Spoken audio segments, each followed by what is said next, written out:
क्यों ना आप भी जावेद इकबाल साहब की तरह घर की छत पर गार्डनिंग करके अपने मनपसंद ऑर्गेनिक फल और सब्जियां खाएं। आपको स्ट्रेस से भी निकालेगा, आपको घर की ऑर्गेनिक ताज़ा फ्रेश सब्जियां भी देगी। अनहाइजीनिक प्रोसेस है खेत से लेके आपकी प्लेट तक का।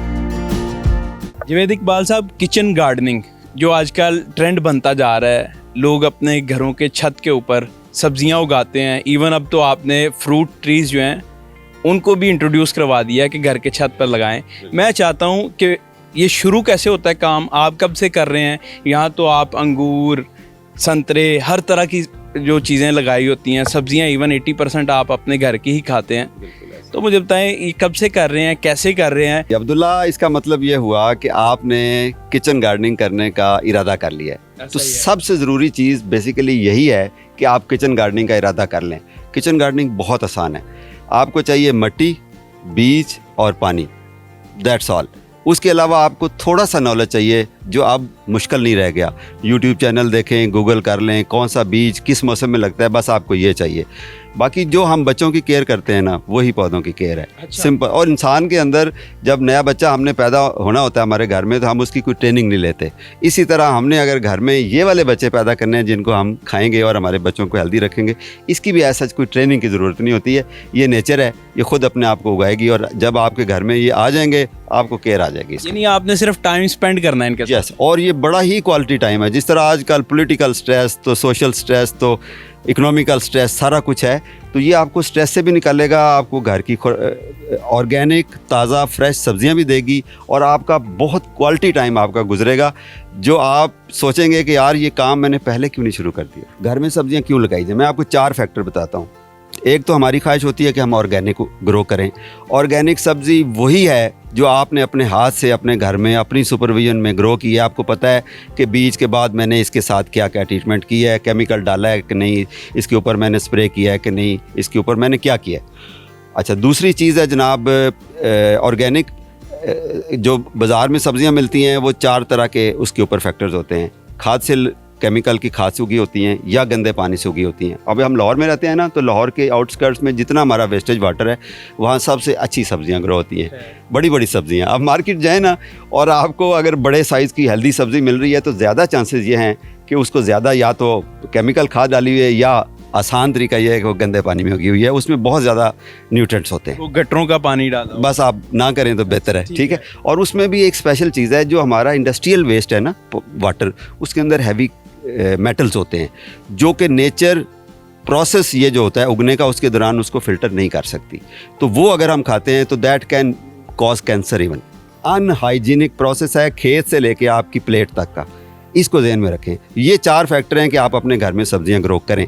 अब कितनी मुश्किल है देखें, आजकल मौसम सरमा की सब्जियों के लगाने का वक्त शुरू हो गया है। ये बारिशें भी हो रही हैं, अगर 3-4 दिन और बारिशें होती हैं तो इसके बाद ये बारिशों के फ़ौरन बाद आप लगा सकते हैं, जो कि अगला 1.5 महीना 2 महीने चलेगा। इसमें कौन कौन सी सब्जियां लगती हैं? देखें, सब्जियां 3 तरह की होती हैं जो अभी लगेंगी सर्दियों की। एक वो जिनके हम पत्ते खाते हैं, उसमें सर फहरिस्त है धनिया, पालक, मेथी। उसके अलावा थोड़ी सी अच्छी सब्जियां जो है महंगी हैं, पार्सले, सेलरी, आइसबर्ग, लेटस, ठीक है, ये सारी चीज़ें लग सकती हैं, ठीक है। इसके अलावा आलू लग सकते हैं जो कि अक्टूबर में लगेंगे, अभी नहीं लगेंगे। तो ये सब्जियां हैं जो आज 1 महीना बाद या 2 महीने बाद ये लगेंगी और ये पूरी सर्दियां चलेंगी गर्मियों तक। अब ये जिस तरह आपने सैंड बैग कह रहा हूँ, ये जो बैग्स हैं, ग्रोइंग बैग्स हैं, फिर उसके बाद लकड़ी के ये बनाए, इसमें अभी क्या क्या लगा सकते हैं और ये ज़्यादा बेहतर रहता है या ये गमला? लोग अक्सर कंफ्यूज रहते हैं कि यार ये ख़रीदें या ये, जबकि अगर देखा जाए तो ये सस्ते भी पड़ते हैं और वज़न भी इनका कम है, सिर्फ मिट्टी इन्होंने कंटेन करनी है। ओके, अब हमारे पास जो अवेलेबल मटेरियल है ना घर में छत के ऊपर किचन गार्डन बनाने के लिए, सबसे पहले मैंने आपको बताया शॉपिंग बैग हैं, बोरियां हैं, सैक्स हैं, वो रिकमेंडेड नहीं है, वो कुछ अरसे बाद गल जाते हैं।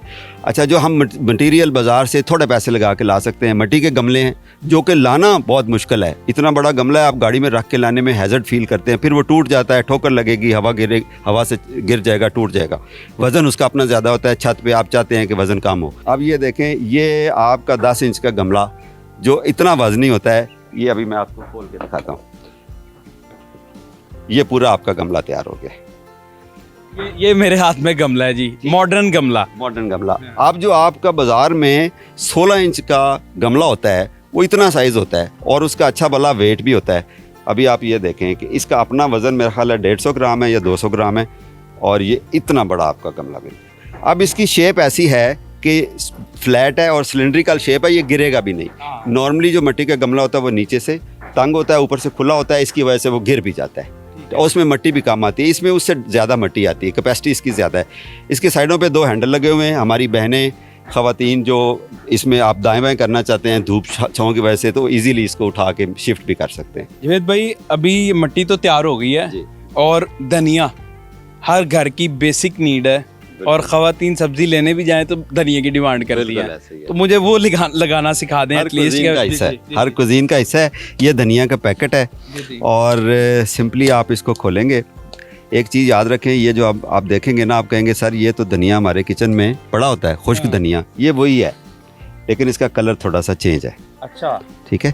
इस पे क्या लगा हुआ है ऐसा?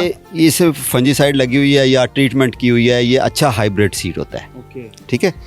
ओके, जो हमारे घर में खुश्क धनिया का बीज पड़ा होता है वो ज़रूरी नहीं है कि वो ग्रो करे, क्योंकि वो बीज पर्पस के लिए नहीं होता।